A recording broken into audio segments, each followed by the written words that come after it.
Fala galera, beleza? Aqui é o Jota. Nesse vídeo eu vou trazer aqui um pouquinho sobre estrutura de repetição no JavaScript. As estruturas de repetições têm o objetivo de repetir um bloco de código várias vezes, ou iterar ou percorrer estruturas de array e objetos. Principalmente aqui nós temos 5 estruturas de repetição, que seria o for, while, do while, for off e o for in. Eu vou passar explicando cada um deles. Inicialmente aqui começando com o for, que seria a estrutura mais clássica. Então aqui como é que funciona o for? Ele é uma estrutura que eu tenho que passar 3 parâmetros. O primeiro parâmetro seria o valor em que vai começar o meu contador. Então aqui a gente cria uma variável i, a gente usa i como referência a index. Então i igual a 0 até quando o meu loop vai rodar menor que 10 e eu incremento esse valor. Vamos testar aqui para ver.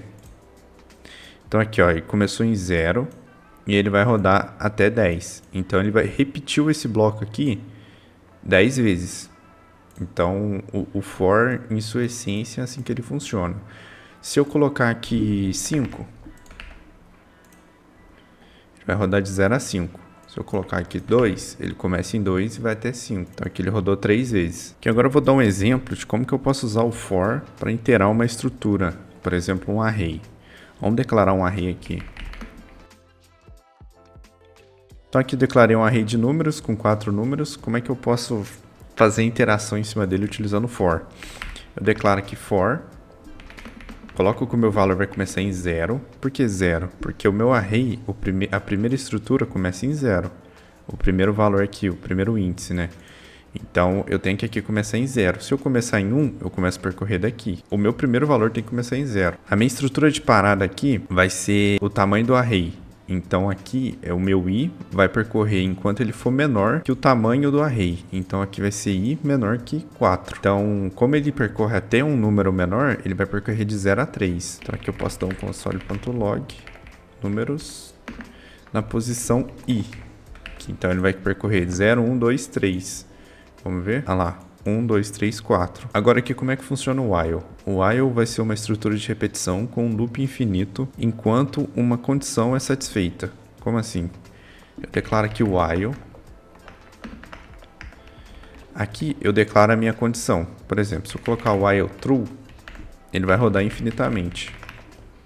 Aqui colocar 1, por exemplo. Então, aqui ele fica rodando infinitamente. Então, o que é comum a gente fazer com o while? A gente criar um contador, por exemplo, um i. Enquanto esse contador for menor que algum valor, por exemplo, menor que 10, eu printo aqui. Então, aqui eu crio uma variável i, começa em 0. Enquanto o meu i for menor que 10, eu vou printando ele e vou incrementando. Então aqui funciona basicamente parecido com o for. Ele percorreu aqui começando em 0 até 9. Então repetiu esse bloco aqui 10 vezes, certo? Aqui no JavaScript não é tão comum assim utilizar o while.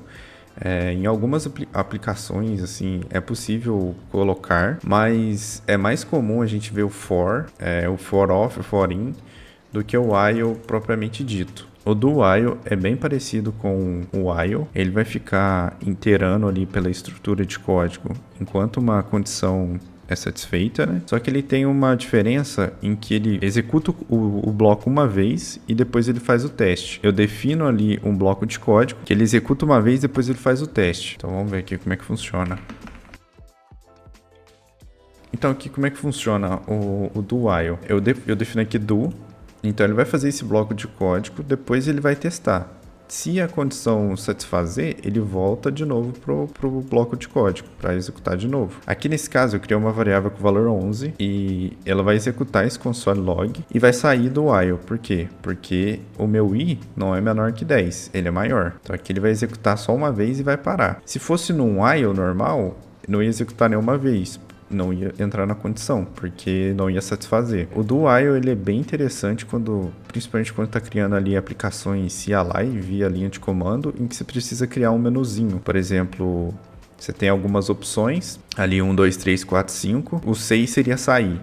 Então ele fica fazendo ali a interação com o menu enquanto o usuário não aperta 6. Mas essa aplicabilidade do do while não é tão comum também no JavaScript, é mais comum ali no C++ ou outras linguagens que tem mais ferramentas de linha de comando. Tem sua aplicabilidade no JavaScript, mas também não é tão comum assim.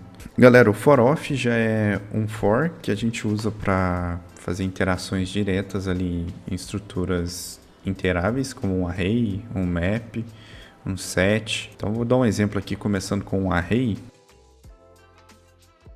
Então aqui eu declarei um array com 4 números.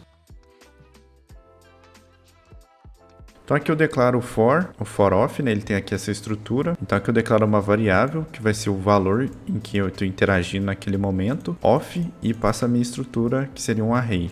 Então aqui ele já coloca o valor diretamente na variável. Aqui ó, 1, 2, 10, 30. Essa estrutura aqui é bem utilizada, porque ela fica bem menos verbosa do que eu ter que declarar ali o for na mão, controlar os contadores e tudo mais. Seu JavaScript já faz pra gente embaixo dos panos. Então é uma estrutura bem legal aí para estar utilizando. A gente pode utilizá-la com map também. Deixa eu mostrar aqui como é que fica.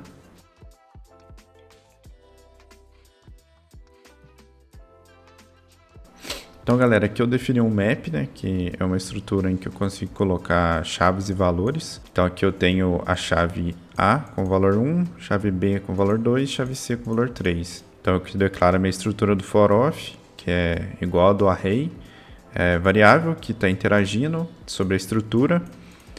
E aqui eu estou printando o valor, né? Como é que ficou aqui? Então, aqui ele printa para mim. Só que tem que ter um macete que eu posso passar uma desestruturação.